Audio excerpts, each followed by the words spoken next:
Aqui é a Gi Ferreira trazendo muito mais informações para você. Aliás, você merece.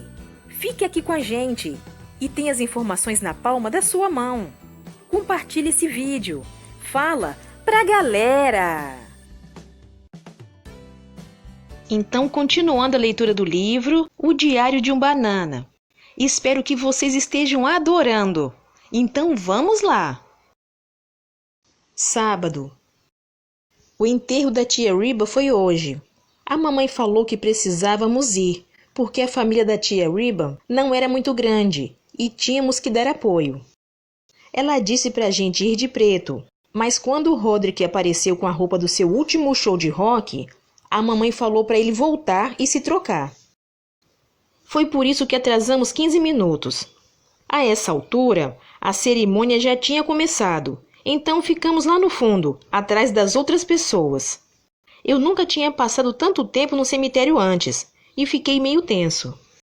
O motivo da tensão é que o Roderick sempre diz que quando a gente vai ao cemitério, precisa prender a respiração para não engolir um fantasma. Bom, segurei a respiração o quanto pude, mas não ia conseguir ficar assim durante todo o enterro. Só espero não ter engolido nenhum fantasma, porque as coisas lá na escola já são bem difíceis e a última coisa que quero é ser possuído por alguém do século XVII. Algumas lápides tinham citações, e isso me fez pensar no que vou querer na minha. Tomara que eu diga alguma coisa muito sábia antes de morrer, e que escrevam minhas últimas palavras na minha lápide. Mas provavelmente vou falar alguma coisa bem besta, e vão usar isso mesmo assim. Tem um monte de perguntas sobre o que acontece depois que a gente morre. Por exemplo, queria saber qual é a nossa aparência no além. Se a aparência de todo mundo congelasse quando morresse, então o céu provavelmente ia parecer um asilo. E também quero saber que tipo de roupa se usa no céu. Se não der para trocar a que a gente estava vestindo antes de morrer, então preciso torcer para que nada de ruim me aconteça no Dia das Bruxas. Uma coisa posso dizer: quero viver o máximo possível, mas também não quero viver para sempre. Nos filmes sobre alguém que se torna imortal, sempre tem uma pegadinha que estraga tudo. Quando uma pessoa é imortal, precisa esconder isso dos outros, pois se souberem que ela não morre nunca, vai ser tratada como um monstro ou coisa do tipo. Mas se eu fosse imortal, não ia nem tentar esconder. Na verdade, ia dar um jeito de mencionar isso o tempo todo. Lá na escola eu aprendi sobre as várias religiões do mundo e que as pessoas acreditam em uma porção de coisas diferentes. Tem lugar onde o pessoal acredita que depois de morrer, você renasce como outra pessoa. Tem gente que acredita que dá para voltar como uma criatura totalmente diferente, como um animal ou inseto ou coisa do tipo. E que isso depende de você ter sido uma pessoa boa ou ruim. Bom, isso me deixou meio preocupado, porque fiz algumas coisas na vida das quais não me orgulho. E se as plantas tiverem sentimentos? Aí sim estou encrencado. Tomara que eu ainda tenha tempo de compensar as coisas que fiz, porque de jeito nenhum vou querer voltar como um besouro do esterco na próxima vida. A mamãe falou que a tia Reba não tinha muitos parentes, mas era cheia de amigos, o que explica tanta gente no enterro dela. Bom, acho melhor eu começar a arranjar novos amigos, ou não vou conseguir reunir muita gente quando bater as botas. Hoje, quando o enterro acabou, todos começaram a ir embora. Pensei que fosse reconhecer algumas pessoas, porque a tia Reba tem umas irmãs ainda vivas. Mas não vi ninguém conhecido, o que foi estranho. Mamãe parecia confusa também. Quando o pessoal se dispersou, nos aproximamos do túmulo, e foi aí que percebemos que era o enterro errado. Quando chegamos ao túmulo da tia Reba, a cerimônia já tinha acabado e não tinha mais ninguém. Eu só digo uma coisa: tomara que a tia Reba tenha visto tudo lá do céu e dado umas boas risadas por termos perdido o enterro. Mas pelo que me lembro, ela era daquele tipo de pessoa que não ri por nada. Segunda-feira. Hoje à noite no jantar, a mamãe falou que a gente precisava ter uma reunião de família. E reunião de família nunca é algo divertido. Mamãe contou que a tia Reba tinha uma vida bem modesta num apartamento pequeno, mas que era cuidadosa com o dinheiro e soube investir. Bom, eu não fazia ideia do motivo daquela conversa. Aí veio a grande notícia. A mamãe disse que a tia Reba tinha deixado todo o dinheiro para a família. Levei um tempo para sacar que isso incluía a gente. Ao que parece, quando você recebe esse tipo de notícia, não pode mostrar que está feliz, porque é um desrespeito com a pessoa que morreu. Só que nunca avisaram isso para as crianças. Depois que a mamãe fez a gente se acalmar, ela avisou que estava na hora de ter uma conversa séria sobre o que fazer com a herança. Eu já sabia exatamente como gastar a minha parte. Roderick disse que queria usar a parte dele para comprar um ônibus para a banda, e papai queria umas miniaturas caríssimas da Guerra Civil Americana. Manny, por algum motivo, queria usar o dinheiro dele para encher o quarto de mousse de chocolate. Só que a mamãe rejeitou todas essas ideias. Ela falou que a decisão ia ser tomada em família e que o dinheiro precisava ser usado com algo que beneficiasse todos. Então ela contou qual era a ideia dela, que era fazer umas melhorias na casa. Todo mundo achou a ideia bem sem graça, mas eu não. Fui correndo buscar os desenhos da minha casa dos sonhos e expliquei tudo o que eu queria, andar por andar. Só que a mamãe disse que o dinheiro que a tia Reba deixou não daria nem para a pista de patinação que eu tinha projetado para o segundo andar.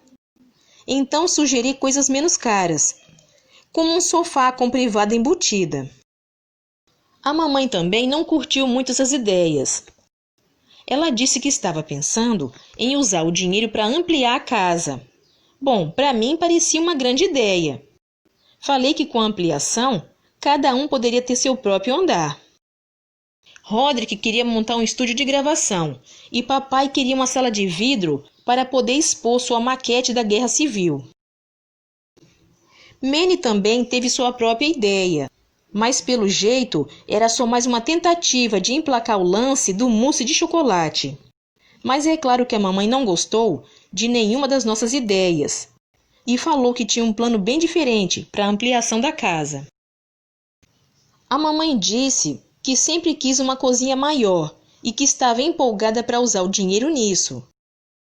Nenhum de nós gostou da ideia e continuamos pensando em outras coisas para o espaço novo. Só que aí a mamãe ficou brava. Ela disse que era a única pessoa da família que se dava ao trabalho de visitar a tia Reba e que mandava agradecimentos em nome de todo mundo. Então ela decidiria como usar o dinheiro.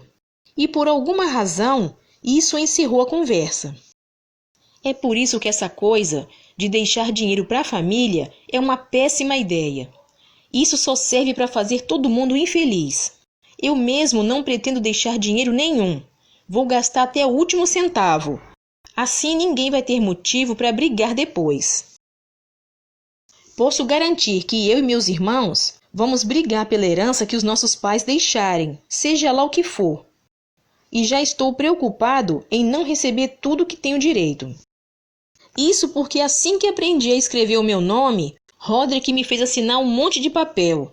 E vai saber com que tipo de coisa me comprometi. Roderick vive dizendo que é o primogênito e que por isso vai ficar com a casa e com todo o dinheiro também. Mas não acho que é assim que funciona hoje em dia. Se ele estiver certo, então fico contente por ser o segundo filho e não terceiro. Porque o Manny não tem a menor chance de receber algum dinheiro com 2 irmãos mais velhos. E é por isso que eu sempre fico esperto com esse garoto. Maio, sábado. A melhor parte desse lance de ampliação é que posso me gabar com o Hawley no caminho da escola. Falei que a cozinha nova vai ter bancadas de granito e chão de cerâmica e eletrodomésticos novinhos. Mas em vez de ficar com inveja, ele ficou feliz por mim. Então não sei que tipo de joguinho ele está fazendo comigo. A casa do Hawley é mais nova que a nossa e muito maior também. E isso não está certo, porque o Hawley é filho único, então nem precisa desse espaço todo. Quando ele se mudou para cá, falei para a gente trocar de casa, para deixar as coisas mais justas. Hawley achou uma boa ideia, mas infelizmente o pai dele não. E acho que foi isso que me fez começar mal com o Sr. Jefferson. Na real, estou ficando empolgado com a reforma, porque vai ser legal ter mais espaço. Mas acho que ainda tem um monte de papelada para preencher e aprovar, antes da coisa começar para valer. Além disso, o papai quer arrumar algumas coisas na casa, antes que a reforma comece, e quer uma ajuda minha e do Roderick. Ele falou que quando o Roderick e eu tivermos nossa própria casa, vamos precisar saber fazer reparos sozinhos. Vivo dizendo para o papai que quando tiver a idade dele, ninguém vai ter que consertar nada sozinho. Mas ele parece não querer ouvir. Quando o papai tenta me ensinar alguma coisa nova, sempre tenho dificuldade para aprender. Algumas semanas atrás, ele mostrou para mim e para o Roderick como trocar pneus. Mas eu meio que perdi o interesse quando ele começou a falar sobre parafusos e calibragem. O papai ficou irritado com a minha falta de atenção e perguntou como eu ia me virar quando estivesse no acostamento de uma estrada com pneu furado. Falei que ia comprar um apito para usar sempre que precisasse de ajuda. Acho que foi a resposta errada, porque desse dia em diante, o papai não saiu do meu pé, dizendo que eu precisava fazer as coisas sozinho. Hoje ele disse que ia me ensinar como desobstruir um ralo, o que não me pareceu nada divertido. E quando descobri que isso envolvia mexer no encanamento, fiquei assustado. Tenho medo dessas coisas de encanamento desde pequeno. Isso é porque ouvi do meu quarto uma coisa que a mamãe falou para o papai logo depois que a gente se mudou. O que eu não sabia na época era que epóxi é um rejunte, aquele troço que fica entre os azulejos. Mas quando a mamãe disse essa palavra, veio uma imagem na minha mente. Como nunca tinha visto o epóxi, pensei que ele devia se esconder no encanamento toda vez que eu entrava no banheiro. Por isso sempre ficava nervoso, perto das torneiras e dos ralos. Fiquei com medo de algum dia o epóxi agarrar um dos meus tornozelos enquanto estivesse no chuveiro e me puxar para dentro do ralo. E também não me sentia seguro no banheiro da mamãe e do papai, porque o epóxi poderia deslizar pelos canos e me pegar lá também se quisesse. Achei que poderia impedir o epóxi de sair pelas torneiras, bloqueando as saídas de água. Então, um dia, coloquei bexigas em todas as torneiras da casa, que acabou se mostrando uma péssima ideia. Sabia que precisava arrumar um jeito de me defender do epóxi, caso ele aparecesse para me pegar, enquanto eu estivesse no banheiro, e encontrei a arma perfeita para isso no armarinho embaixo da pia. Dali em diante, sempre ia ao banheiro armado. Depois comecei a ter medo de que o epóxi saísse do banheiro e me pegasse no meu quarto. E algumas vezes tive certeza de que ele estava lá no quarto comigo. Mas quando eu acordava de manhã, o epóxi tinha sumido. Finalmente disse para a mamãe que estava com medo de dormir sozinho por causa do epóxi. Ela achou aquilo tudo muito engraçado e me mostrou que era o epóxi de verdade.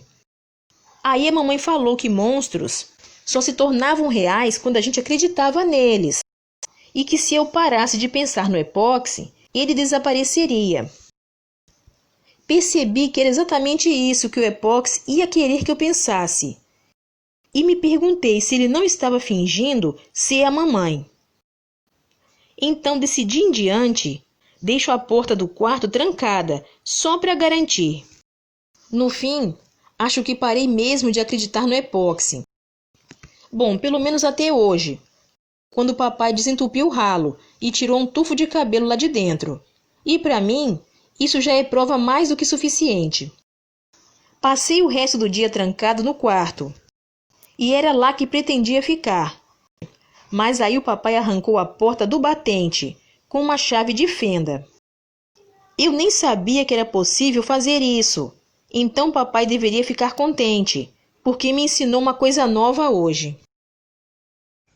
Continua no próximo vídeo. Não perca essa história. Fique com Deus e até o próximo vídeo.